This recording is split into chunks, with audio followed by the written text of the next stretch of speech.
Our next speaker is Dr. Balamurugan, who is the Chief of UVS Services at Arvind Eye Care Systems, Pondicherry. Again, a man of great attributes, and he's going to talk on how to taper topical steroids in anterior uveitis, acute and chronic. On to you, doctor. Good evening, one and all. I thank UOSC and Dr. Chitra Ramurthy for giving me this wonderful opportunity to present this basic topic on how to taper topical steroids in acute and chronic uveitis. I would like to start my presentation stating that small things definitely makes perfection, but perfection is seldom a small thing, which we shall appreciate in this presentation. The basic concept in preventing the flare-up of uveitis inflammation is to gradually taper the topical steroids, and it is a fundamental concept. And what happens if you suddenly taper? It acts as a stimulus for reactivation of inflammation. So we all know the standardized uveitis nomenclature classification by Doug Jafs, and everybody knows it. There is no brainer in the grading of cells and flare. So, but we also need to pay attention that we treat the cells and not the flare. In addition, we also need to pay some special attention to the intrinsic attributes of the cells and flare. What do you mean by that? So we shall see in the presentation. There are certain pitfalls in the standardized uveitis nomenclature, that it is a quantitative classification and it is not a qualitative type. So it is really a subjective type, and it is unreliable and poorly sensitive whenever you are using for drug trials. So for example, the slit lamp optics, the degree of illumination and the observer skill can lead to errors and subject to intra-observer and inter-observer variability. So the qualitative attributes, which I mean denotes the number of cells, the size of the cells, the color, consistency, mobility. Again, we have an intrinsic mobility and an extrinsic mobility. Extrinsic meaning that with the swinging of the patient's eye, how the mobility changes, and the associated inflammatory indices, which is also important to pay attention. Whenever there is a discrepancy between the associated inflammatory indices and the qualitative attributes, we need to be really careful. Are we dealing with the case of pseudo uveitis like pigment dispersion or PXF? So the objective grading system is getting popularized in the recent 3-4 years with the optical coherence tomogram, but there are no clear-cut guidelines whether they are the standard of care. Even the AC cells could be graded with the optical coherence tomogram, and this standardized uveitis nomenclature is non-linear. What it means is it is there is a wide range of cell count when it goes from 3+ to 4+. For example, in 3+ we have 26 to 50 cells. More in 4+ there is more than 50 cells than in the lower grading group. So when as per the standardized uveitis criteria, coming to the answer to the question in my topic, to say as improved activity or a decrease in inflammation requires a 2-step improvement or resolution to grade 0. However, what happens, the grade of improvement from 4 to 3 may take a lot of time. This non-linear grading scale may not be able to detect small changes with higher grading of inflammation like hypoparathyroidism and uveitis. You cannot perfectly use the standardized uveitis nomenclature in drug trials because it is non-linear, and the newer drugs may be discarded as a failure when we particularly use the standardized uveitis nomenclature, which we need to keep in our mind. So there is a definitive lacuna in the objective grading of cells, and this was beautifully captured by the various instruments that were used for the anterior chamber grading and uveitis.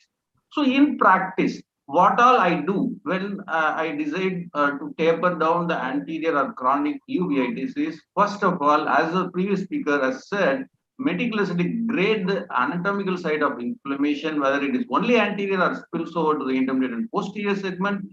Pay attention to the severity of inflammation, use the standardized uveitis nomenclature, understand the limitations, pay attention to the intrinsic attributes, most importantly, the mobility, which is an easier clue for a beginner, and systemic association. We need to pay attention whether the coexisting systemic association Also factor in, there is an ocular contraindication for topical steroid like glaucoma, or if you are dealing with a fungal inflammation, or you also have a previous experience of the response to the earlier treatment, and determine whether it is an acute or chronic based on your experience of the same patient. The pattern of recurrence gives us a clue how it was recurring in the earlier treatment profile. And the choice of topical steroid is also super important, and the specific diagnosis of uveitis and the immune status all determined. Let us illustrate with all these factors.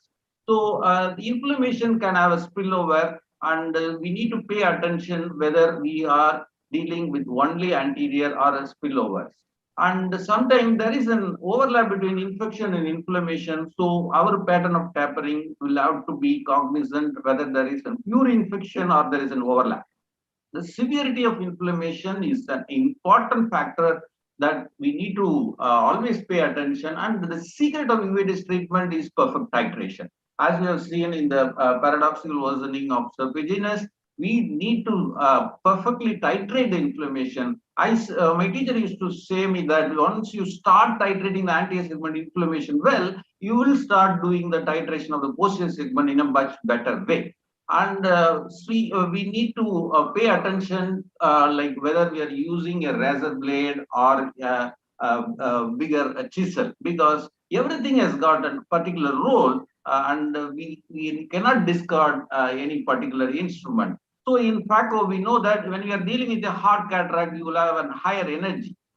When you do towards the last piece, you will be reducing the phaco energy. Similarly, and uveitis as well, when there is a severe inflammation like hypopyon, you will be going ahead with a 1 hourly topical steroids, or 4+. We typically start with 8 times and go with a 50% reduction after a week. And most importantly, we need to be cognizant of the pattern of improvement. Again, the similar thing for 3+, start with 6 times and go with 50% reduction. 2+, 4 times and 50% dose reduction subsequent week. 1+, start with 2 times. The most important ideal strategy is you pay attention to what you infer from in front of your eye, and don't strictly follow what is given in textbook and articles. So suppose you have like this picture, when there is a 360-degree posterior synecdoche with raised diopia and impending iris bombay, and there are no proven strategies whether to treat glaucoma first or uveitis first. That is, you can either opt for midracane with hyperintense topical versus treat the glaucoma part with the laser followed by the intense topicals. No RCT is available. So what I typically do is intensive topical every 10 to 15 minutes, reassess after 4 to 6 hours. Most often it releases and then proceed if it is an acute condition. Now in the post-COVID era, we need to be very, very careful of using this midracane, because it can really trigger the vasovagal attack. So systemic associations are also important, like in JAA, there need to be a slower taper with the maintenance dose, and even sarcoid. I typically follow a regular taper. HLA-B27, pay attention and to what response you get based on your systemic activity and indices. So this was one interesting case of sclerokeratitis, which was initially presenting as tuberculosis, and further evaluation turned out to be Takaya. So I need to be very, very careful in reducing the dose beyond a particular limit. So HLA-B27, as you said, we need to be really cognizant of amount of improvement we expect with our treatment. So shifting hypopyon in Behçet's, we need to again pay attention to the systemic factors, and before you and the immunosuppressives start acting, or a biological start acting. You know that the biologicals and immunosuppressants will have some delay in onset of action.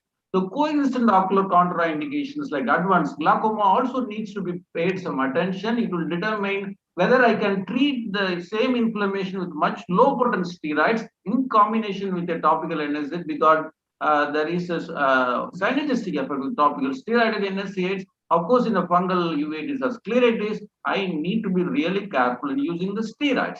The response to treatment is one important element we need to consider. There are 3 ways inflammation can respond. There can be an optimal response, which you think in terms of steroid response to autoimmune. When the response is more than what we expect, always think in terms of sarcoidosis, which is mentioned in the Foster's textbook, and there is a suboptimal response with Behçet's and some steroid resistant inflammatory condition. These are all some take-home messages which the clinician should pay attention. As you see in sarcoid, we also need to pay attention to the associated diagnostic markers and pay attention to whether are you dealing with an acute or a chronic condition. As per the American Academy of Ophthalmology, they have given certain guidelines stating that acute uveitis should be treated with short-acting topical steroids for a chronic and long-acting topical steroids. During a down taper, what happens in a chronic uveitis, if you use a short-acting topicals, there will be a drug-free period when the THAF is not there, and that can potentially trigger reoccurrence. So we need to be cognizant of this. Very often, a lot of acute conditions can become chronic, and this is one controversial area, but I need to state that this is mentioned in the American Academy of Ophthalmology top 10 mistakes in uveitis. The pattern of recurrences is also important. JAA, the previous recurrences below a particular dose help us to maintain the patient on the maintenance dose. Even in a viral uveitis like this, you will be definitely tempted to put the patient on maintenance dose because this viral uveitis is known to recur too often. The choice of topical steroid, are we going to decide on prednisolone or dexa or difluprednate? This will determine the frequency of application. More potent, like in Durezol or diflupred, you can afford to use a less frequency because it is more potent. And this is the Foster et al. And Stinger et al. Have neatly published that 4 times dosing of diflupred is equivalent to the 8 times dose of prednisolone, of course, at the expense of the side effects of IOP. We also need to pay attention to the specific diagnosis. For example, in leptospira, which we see in our part of area, doxycycline is important in addition to the topicals. Hanson's anti-leprosy medication, not to be forgotten, syphilis, the specific syphilis treatment. So, for example, this is one patient of mine, zoledronic acid-induced anterior uveitis. Unless we stop the zoledronic acid, how much ever amount of topical steroid maintenance dose you give, it is going to recur. So always pay attention to the root cause as well. So there is a beautiful Naranjo score, and this zoledronic acid has a very high Naranjo score. And yeah, I'm going to finish. The spontaneously ruptured limbs, we need to suspect leptospira, and sometimes P. acne induced endophthalmitis. We need to pay attention to correct the root cause. With the clinical pointer being the poor response to the topical steroids. This also helps us to clinch the correct diagnosis. And this was one patient where there was the P. acne is proven in the with the important caveat here was the beaded fibrin membrane. It can typically happen in a P. acnes or a fungal or sarcoid or a toxo as well. So the last point is the immune status of the patient. In immunosuppressors like HIV advanced stage or advanced tuberculosis, we need to be very careful of even the anterior paradoxical reactions. Of course, whenever ESR is more than 100, you better to rule out the immunosuppressed state before you brand them as autoimmune. So this is again my last slide, how not to taper topical steroids. Tapering within 3 to 5 days, abruptly stopping the topicals after seeing a remarkable improvement is again fraught with danger. Tapering the topicals started by another colleague without factoring the initial severity is again a common mistake we see in our practice. And stopping the topical steroids suddenly because we have a raised IOP is again a mistake. Poor choice of topical steroids for acute versus chronic inflammation. So you need to pay attention to the qualitative as well as the quantitative parameter. Even you can have a 3+ cells quantitative with little mobility, and that time you say that there is an improvement. So pay attention to the qualitative attributes, and the tapering the steroids by flare is again a basic mistake. Thank you so much. Thank you very much, Dr. Balamurugan, for a very great talk. At paucity of time, we shall go on to the next talk and take